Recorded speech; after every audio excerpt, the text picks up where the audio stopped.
Welcome to this production of a Competitive Wisconsin conversation on demographics and workforce. I am Mark O'Connell, Executive Director of the Wisconsin Counties Association and Vice Chair of Competitive Wisconsin. Here are some things we know. We know that pre-pandemic, Wisconsin was in the dawn of a labor shortage.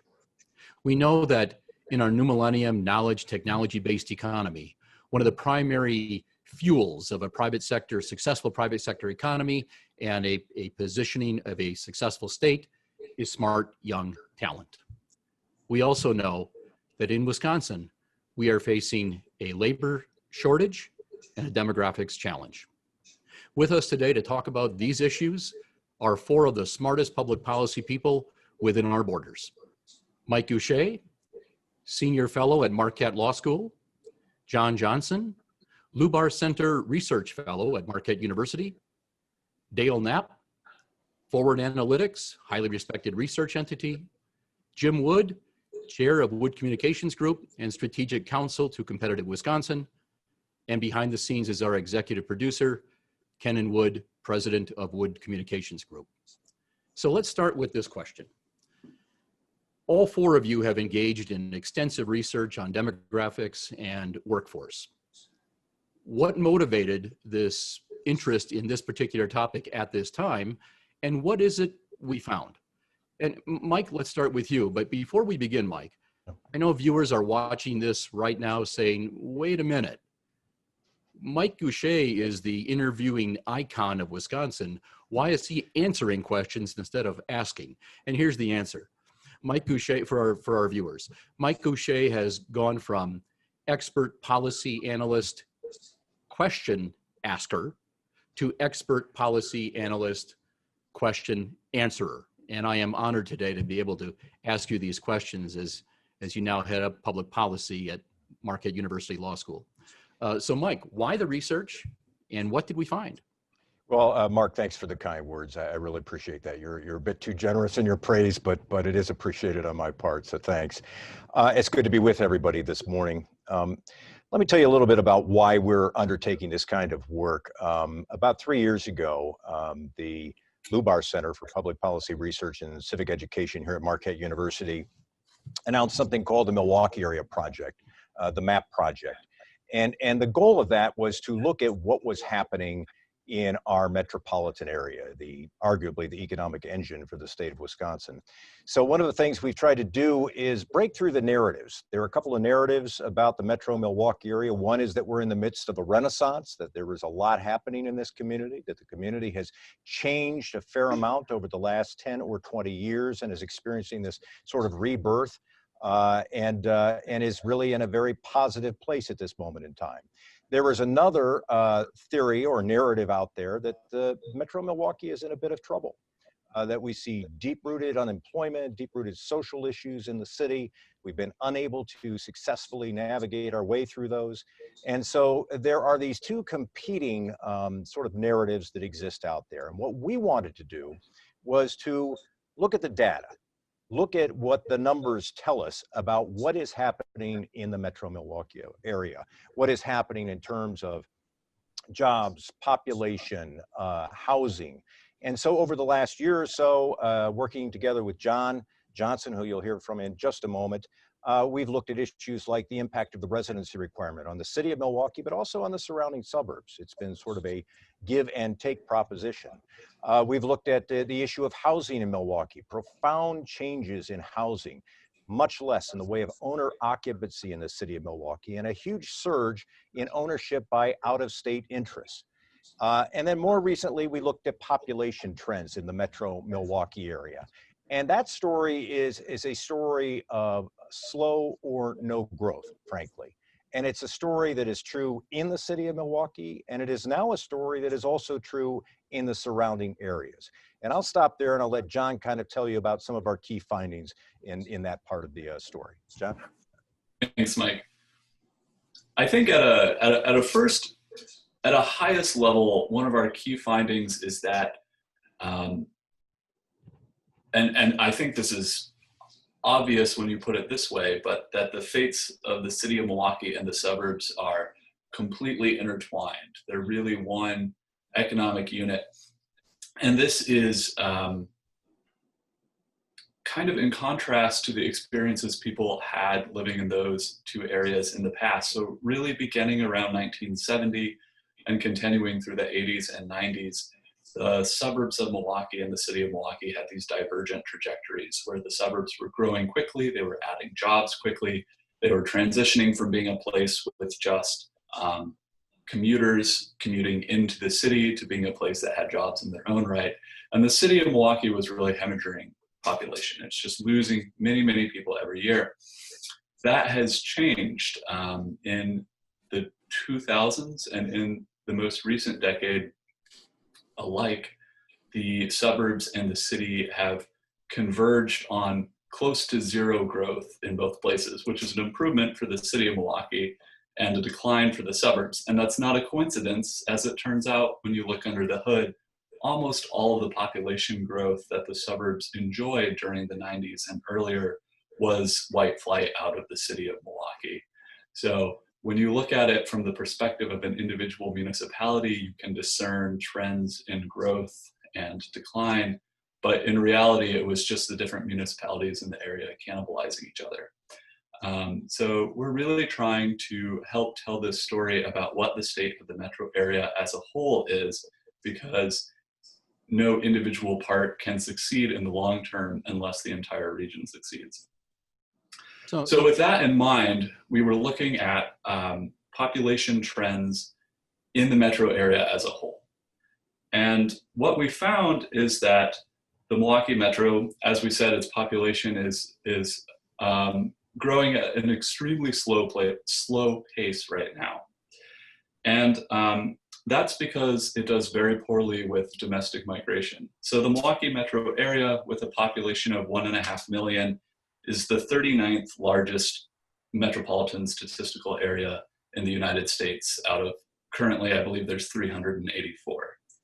And we rank 46th in natural increase. So over the course of the last decade, from 2010 through 2018, the Milwaukee metro added 59,000 new people. 59,000 more people were born than died, which is decent. You know, it's below our total population ranking, which isn't ideal, but being in a demographically older part of the country, like the upper Midwest, 46 out of 384 is acceptable. In international migration, we ranked 49th. We added 25,000 people due to international immigration. But in domestic migration, we ranked 370th out of 384. The Milwaukee metro area lost 39,000 people to net domestic migration during this decade, which is a little more than the population of Oak Creek. When you look at this by age, it's almost entirely people from the ages of 18 to 29, where it's kind of a wash with children, and it's basically a wash after the mid-30s.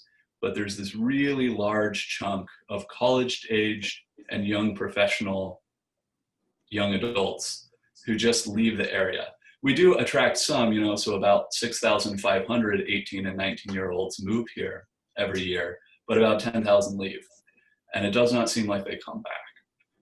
Looking under the hood, a big cause of this is the racial disparities in the Milwaukee area, where so when the Marquette Law Poll did a poll of the Milwaukee area specifically, we asked people how they felt about their community and if they planned on leaving it. And only 6% of young white residents said that they were unhappy and wanted to leave. And I think 27 or 28% of non-white young residents said that they were unhappy and planned to leave the area. So until the Milwaukee metro area is able to create an environment where all of its citizens feel like they can succeed, we're not going to benefit from that relatively high birth rate, which is currently just about our only demographic bright spot. Something too, just real briefly, for context, the story of Milwaukee is not necessarily the story of all cities in the Midwest. Yes, we may bear some resemblance to a Cleveland or Detroit in terms of population. They've had more population loss than we have, as has St. Louis. But there are exceptions, certainly.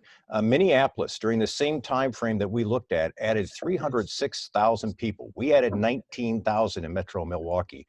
John found recently that, you know, if you look at the metropolitan area, how it's defined, Minneapolis's economic and population growth was so great, they added 2 counties to the standard metropolitan area definition. Kansas City had growth of 7.4% in population. Indianapolis, 9.9% growth in population for the metro Indianapolis area. Again, contrast that to Milwaukee, which had, I think, John, was 1.2% growth over that same period of time. Let me, if I can, jump on the narrative line, because the narrative that we've been looking at when we take a look at workforce competition and recruitment and all the rest of it is that clearly across the country and in Wisconsin, our rural areas have grown older faster because the younger populations are leaving to become what is part of what is increasingly an urban workforce.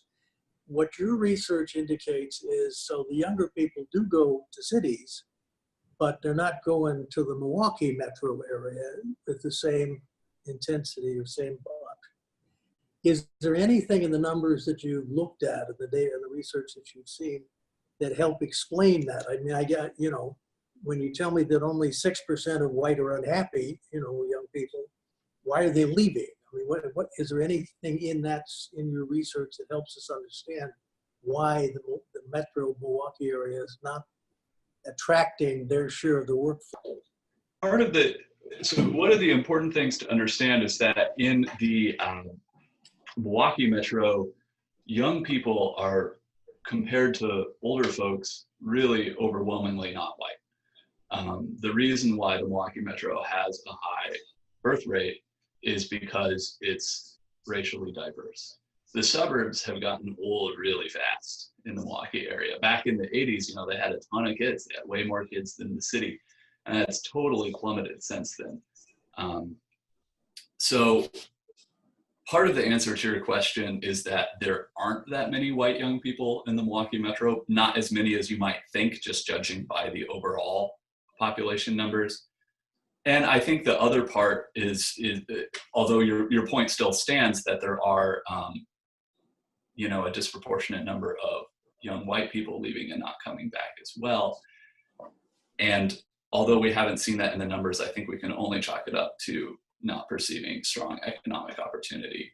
As Mike and I have researched elsewhere, the household income rates in the Milwaukee area are not growing at a strong pace as well.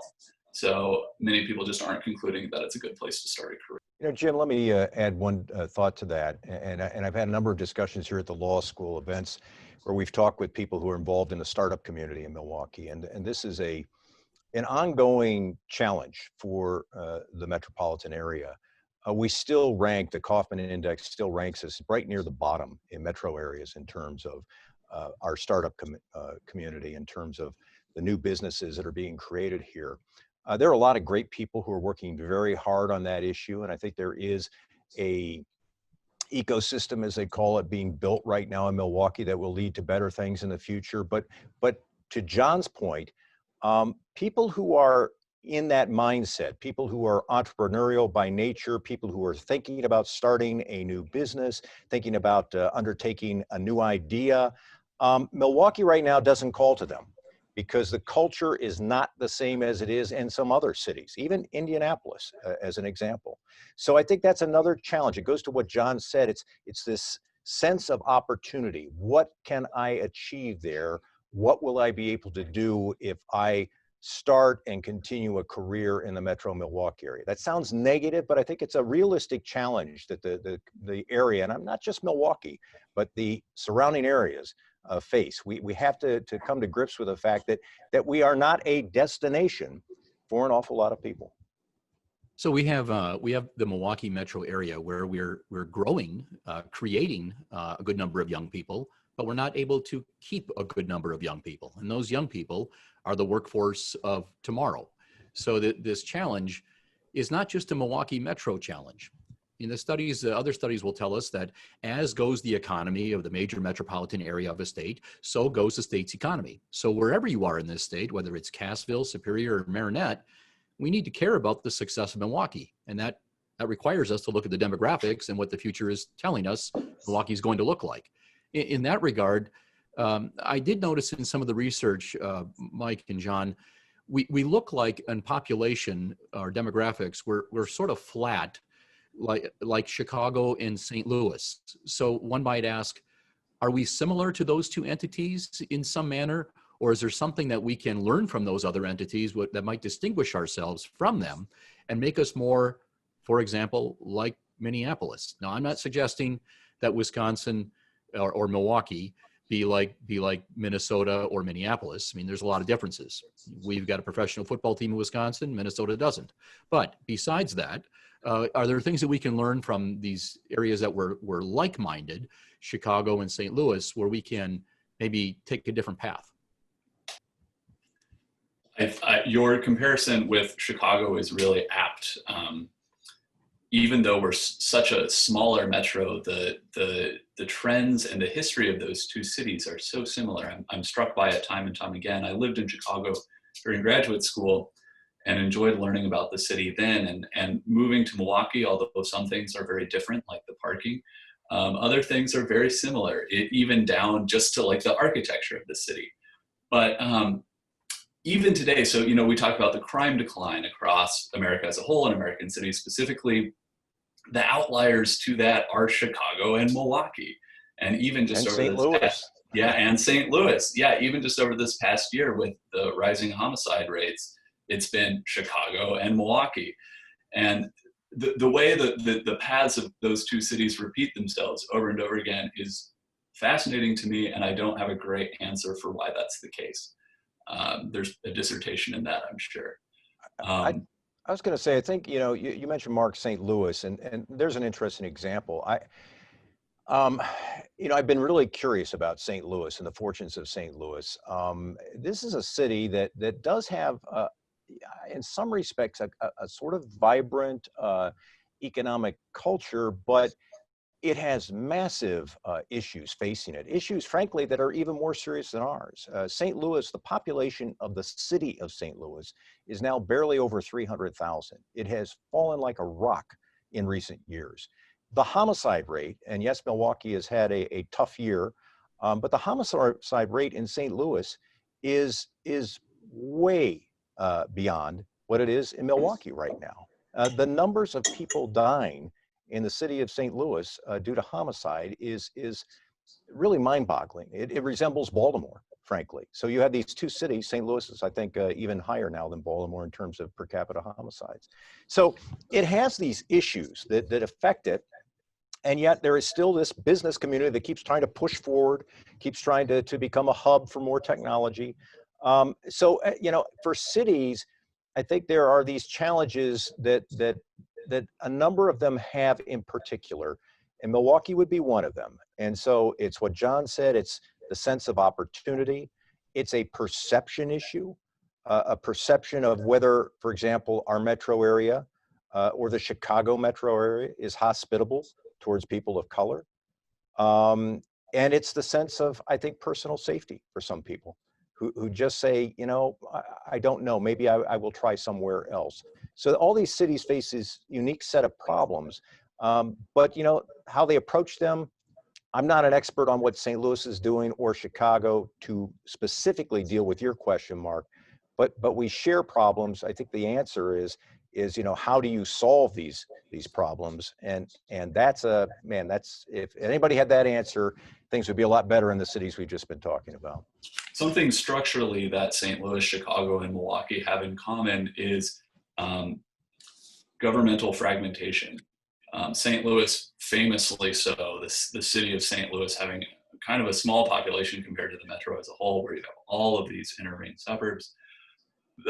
Cook County, where Chicago is located, has over 120 governments with the authority to tax, including 4 different mosquito abatement districts, each one of them levying their own taxes. It's nuts. And then in Milwaukee, we don't have a strong regional collaboration framework either. You compare that to a place like Indianapolis, which has unified city-county government. So the city of Indianapolis boundaries are enormous and includes most of the suburbs, or at least the large what we would consider to be large inner-ring suburbs.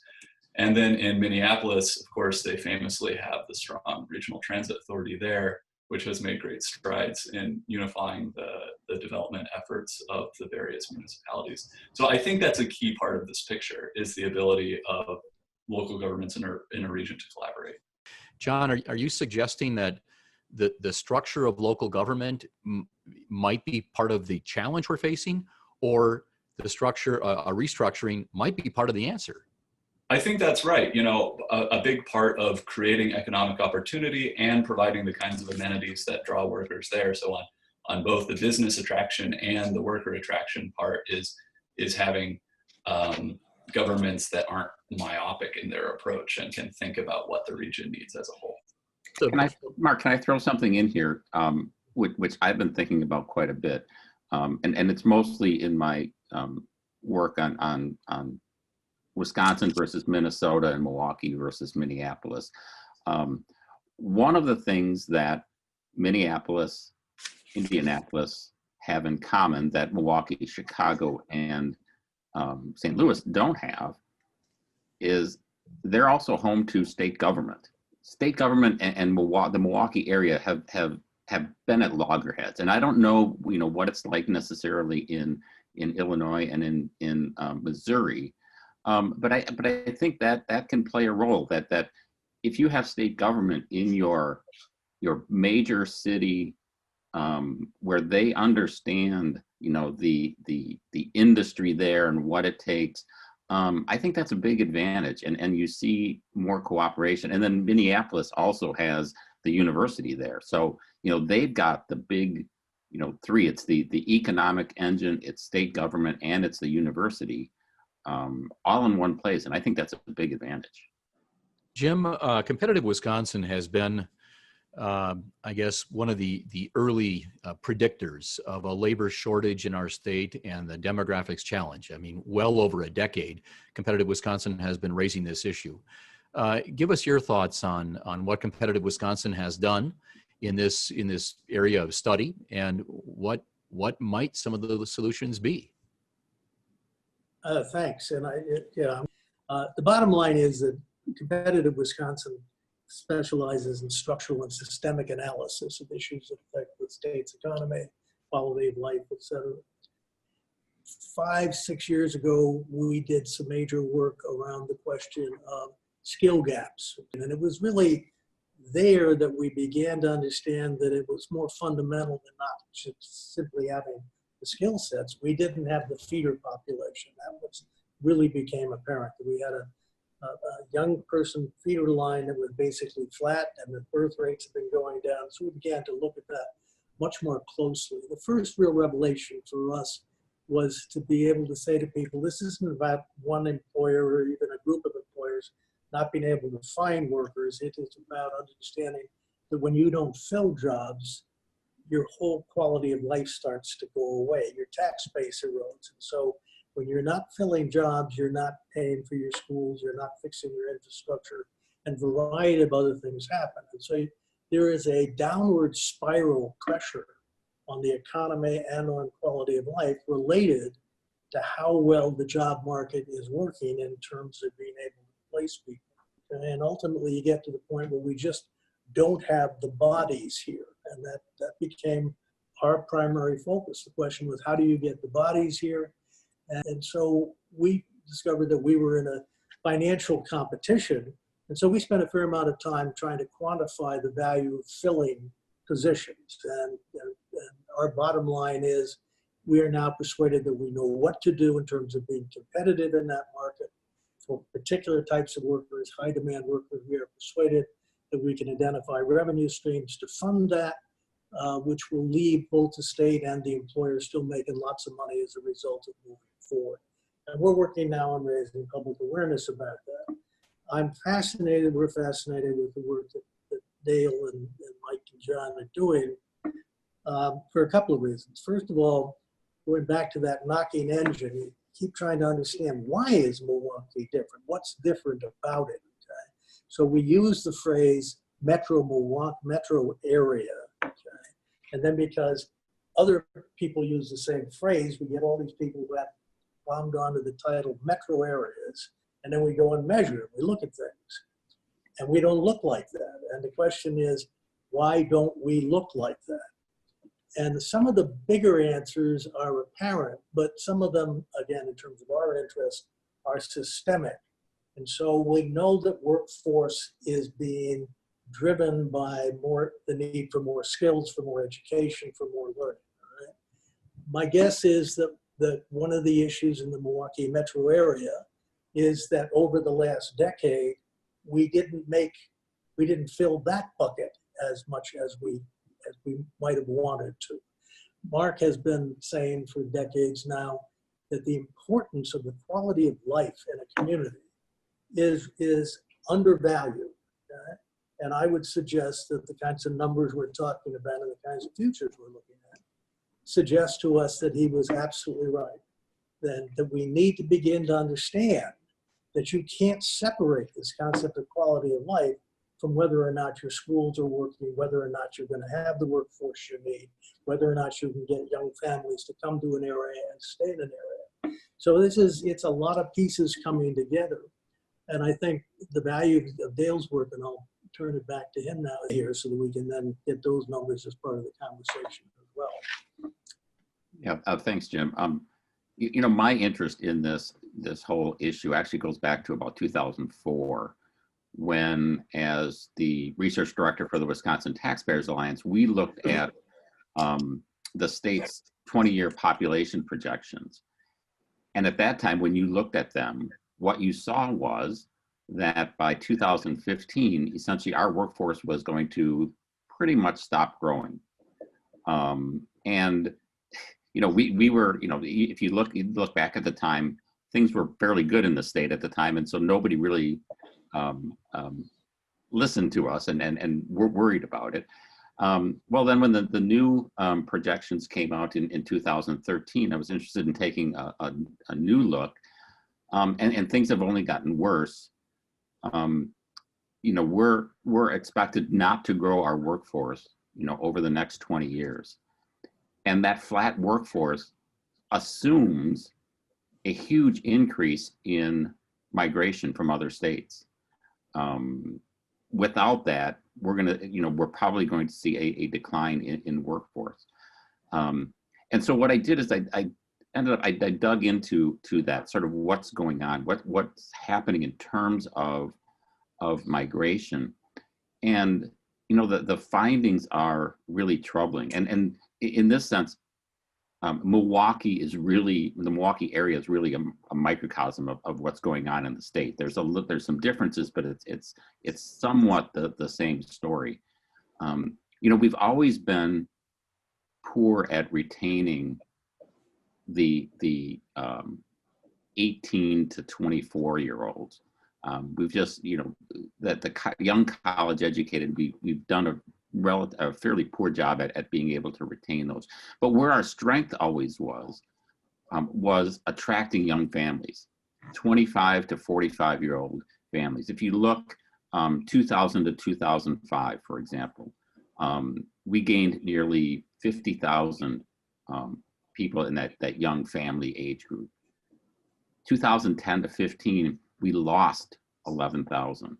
So not only were we actually worse in terms of the young people, in terms of net migration, we're losing young families as well. And that's really a double whammy for Wisconsin in terms of workforce, because one, we're not getting that young workforce that we need, but they're not bringing children with them. The number of school-age children migrating to the state has gone from about 42,000 over a 5-year period to about 10,000. And that has long-term impacts in terms of workforce for the state. So we really need to figure out, I guess, why we're not attractive to young families anymore. That's a major issue for the state. And again, it's with a few exceptions, you know, it's happening everywhere around the state. And then you combine that with birth rates declining. You know, in 2018, we had 64,000 births in the state. That's the lowest number since 1973, which is an amazing statistic. You know, if we're not, you know, producing the next generation of worker, we have to import them, and we're not doing a very good job of importing them. Just as we're trying to figure out what's going on in Milwaukee, what's driving all of this, we've got to figure out statewide, how do we make it known that we're an attractive state for young families, for college grads. There are opportunities here, and attract them to Wisconsin. Well, maybe that's a question, I guess, for Mike, John, and Dale. Is it our mindset that is part of the trouble? And let me put it in this context. Let's say the 1950s and 60s mindset was create jobs and people will move to where the jobs are. In our new millennium knowledge technology-based economy, people are going to where life is attractive to them and they'll find a job once they get there, sort of the Richard Florida school of thought. Yet it seems as if our energy many times is put into job creation as opposed to attractive community creation to draw the people in. I mean, the question is our mindset a little askew?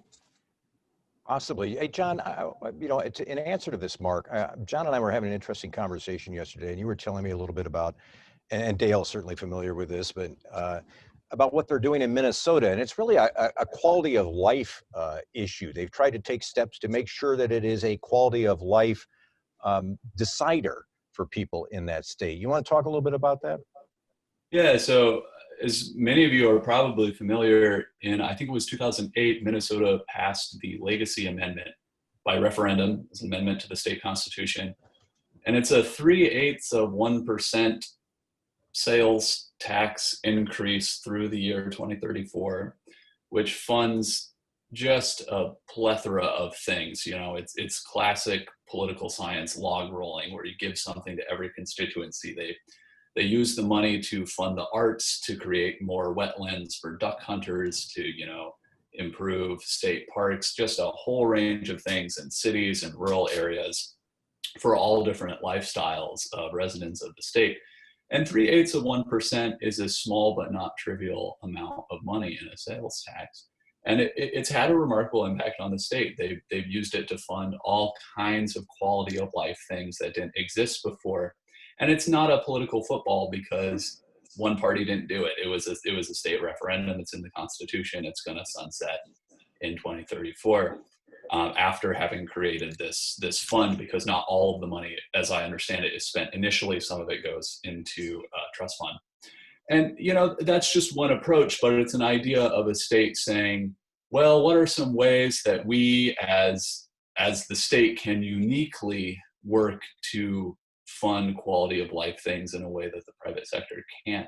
And I think it's that kind of creative thinking that is needed at this time. You know, Wisconsin has certainly gone all in on trying to be a friendly environment for manufacturers, let's say, and that's not been as much of a success as we might have hoped. So I think it's time to start looking at this other side of the equation as well. Well, and just by way of example, as Mark and Dale know, and Mike may remember, in the competitive Wisconsin recommendations that we're making on the workforce piece about how you fund this stuff, Deloitte did a lot of research for us related to the value that you generate in terms of new public revenues and new private revenues when you fill a job. Most of the funding that we put together for the recruitment package comes from the direct impact of that in terms of state income taxes and additional wealth growth for the employer. But there is a significant pile of money that it falls into boxes called indirect and induced. And we have recommended that we need to take a harder look in Wisconsin at the creation of 501c3 workforce development and recruitment foundations that could operate on a local and regional basis so that you would get local buy-in. And put that in some perspective, we ran the cost, we profiled 3 high-demand job categories in Wisconsin: registered nurses, advanced welders, and software engineers, and said our take on the buy-in is if you need to be competitive, it's got to focus on certain kinds of incentives, and it's got to be about 20 grand amortized over a 5-year period of time. So we ran the numbers in terms of all of the public and private revenues generated by filling just those jobs over a 5-year period of time. Just that 1 year, what it was worth over a 5-year period of time, the net, which is to say the induced and indirect stuff, was $582 million in a 5-year period of time. So it is demonstrable that there are dollars there if you think about how you're going to amortize it and what you're going to do with it. Because if we amortize it and then do something different with it, like investing in quality of life, I get another value-added ripple, okay, which I get to count. And then the question is, what do you do with that? I mean, these are how I think putting the pieces together, without going off into the weeds again. However, let me keep you on this topic for just a minute. I think the value of all of this research and these numbers lies in exactly what the 3 of you have just been doing, which is talking about here's what we know and here's what we think it means, and this is what we ought to do. And so I'd like to, and Mark, you could answer this question as well in terms of, what are the things we need to do? It's not enough to say we got these awful numbers, so we have to do this, or we have to cut back, or we have to, you don't save the place by turning the lights off. The question is, what do you need to do different, but also what do you need to do better? And so that's my question. In terms of the numbers you've looked at, and I'm asking you, obviously, so we need to do better at recruitment. I get that. We need to do better at getting young families in here. I get that. What else have you run across that you say, we've got to do more of that, or we've got to do this new, or we've got to do something better? Can I just want to, it sort of fits off you, but off of what John was talking about in terms of amenities, et cetera. We're in this COVID pandemic where everybody, we're all working from home. I don't think people realize what an opportunity we have right now. There was a survey from the Federal Reserve of Atlanta, a survey of businesses that asked them about their work from home policies now and in the future after the pandemic. Based on those responses, there's going to be 10 million, up to 10 million workers that were working full-time in the office, working from home, remotely, anywhere they want. That's a huge market to be able to tap into. Vermont is ahead of the game. Vermont, over the past couple of years, has offered people $10,000 to come to Vermont, move to Vermont, and telecommute from there, because they know that they have the amenities that some people prefer, and if they can do their work there, they're going to stay, and they're going to bring that income there. So we have and it's not going to solve all of our problems, but there is a big market that is going to be coming online here in the next couple of years. That Wisconsin has great schools, generally low crime, all of the amenities, the park system. We have the quality of life here that a lot of people would want, and that's a huge market that we need to think about. How do we tap into that? Jim, let me offer a couple things to your question. What do we do to change things? And I want to go back to, I think, an underlying theme in some of the work that John and I've done, and that is the issue of race. And if you look at Milwaukee and the metro Milwaukee area, And John mentioned this poll that we did back in 2017 earlier. The poll showed that really only about 22% of young people of color said they would be here in 5 years. They were looking to leave.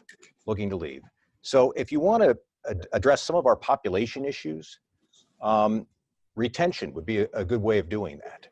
And so how do you retain people? I think you have to give people, as John also said, this sense that there is opportunity in their community, and you have to change attitudes. How do you do that? There are different ways. We have a new city development commissioner in the city of Milwaukee.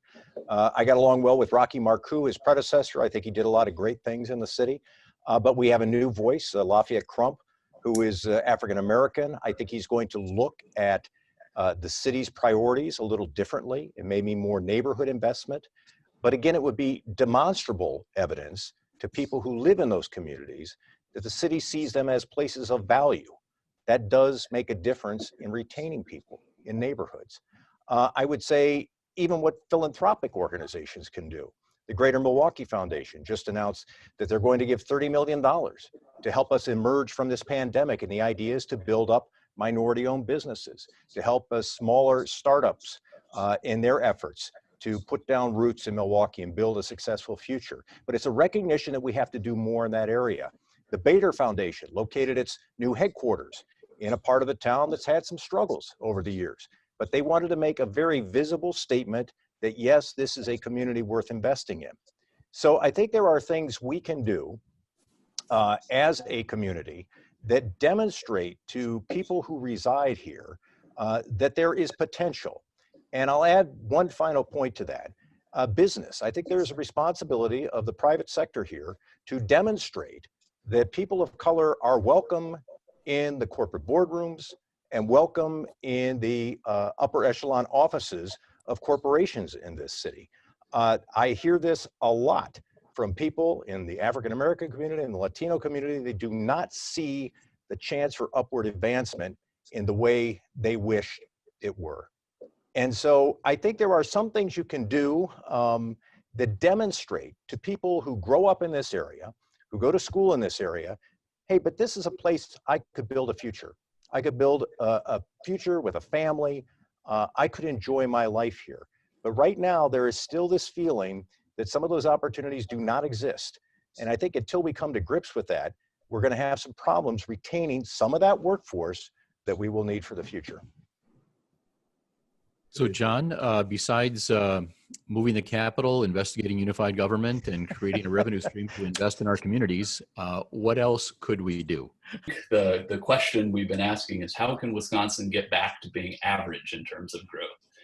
And increasingly in the United States, average in terms of growth is not very good compared to the 90s or the 70s or this really anomalous period of human history where we had strong economic and productivity growth year over year over year.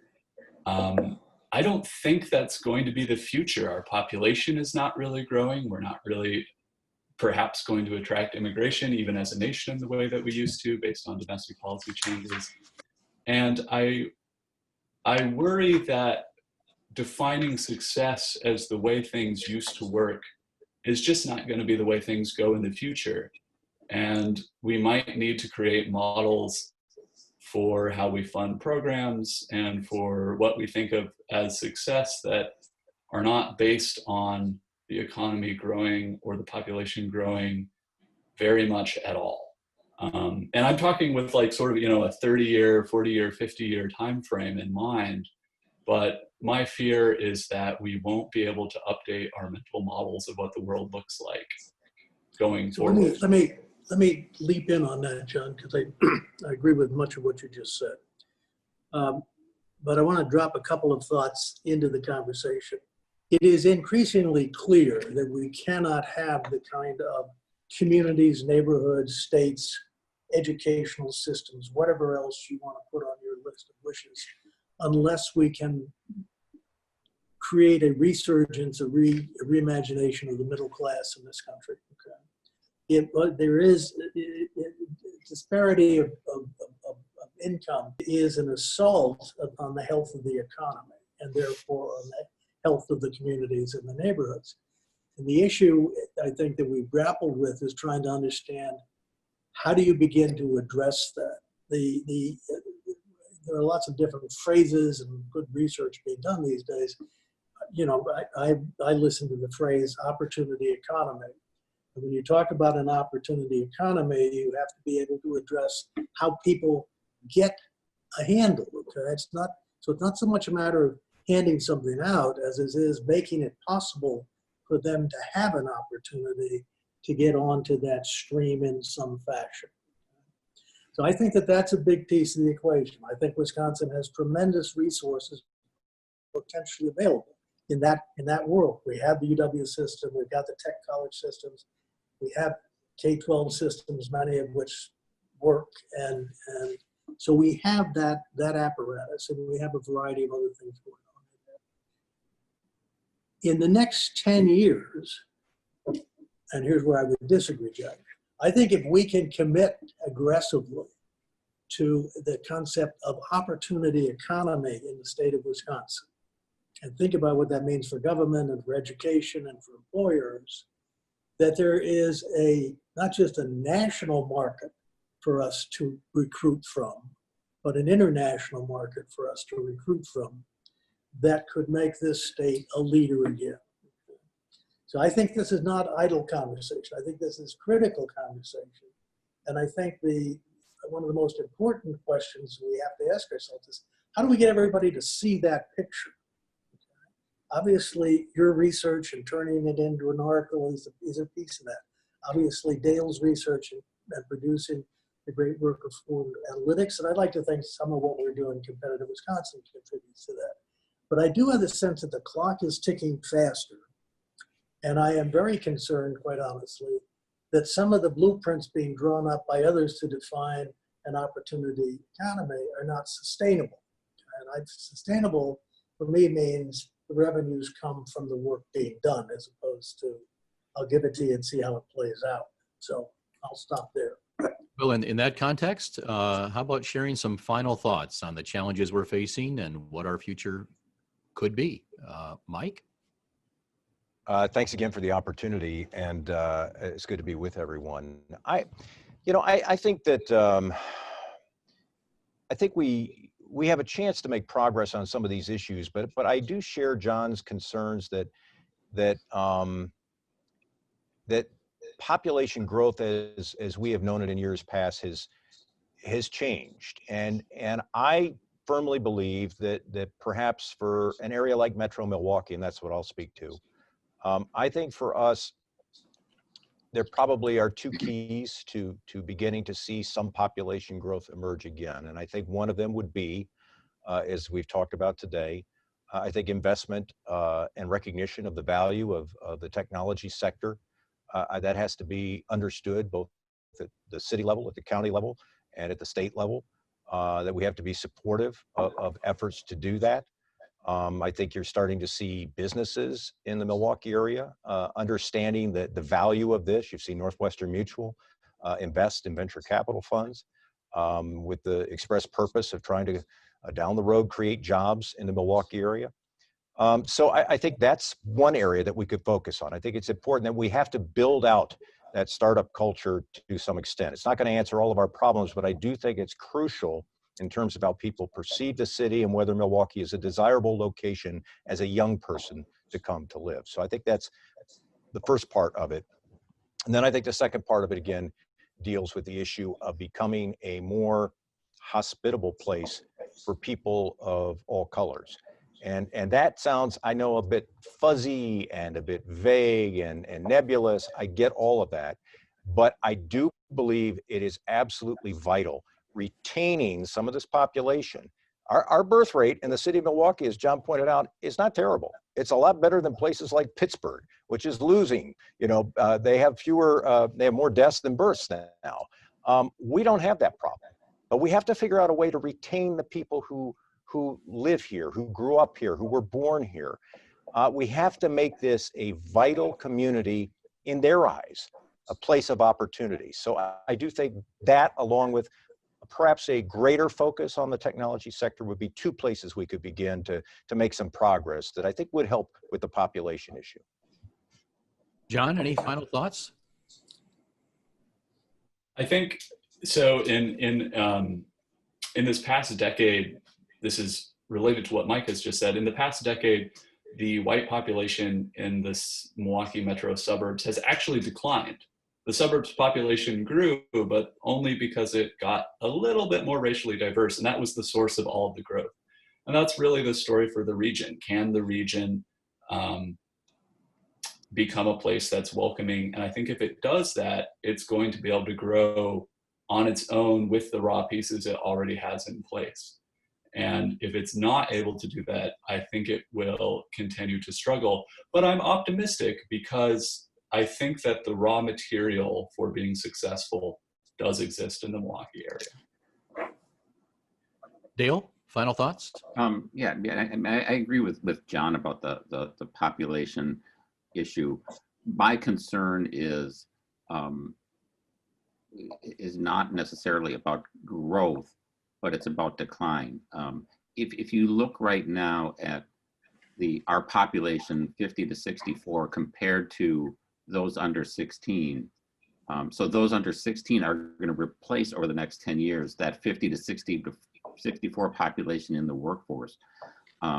We're at under 0.9. In other words, we have 90 young people for every 100 people that are going to retire over the next 10 years, just over the next 10 years.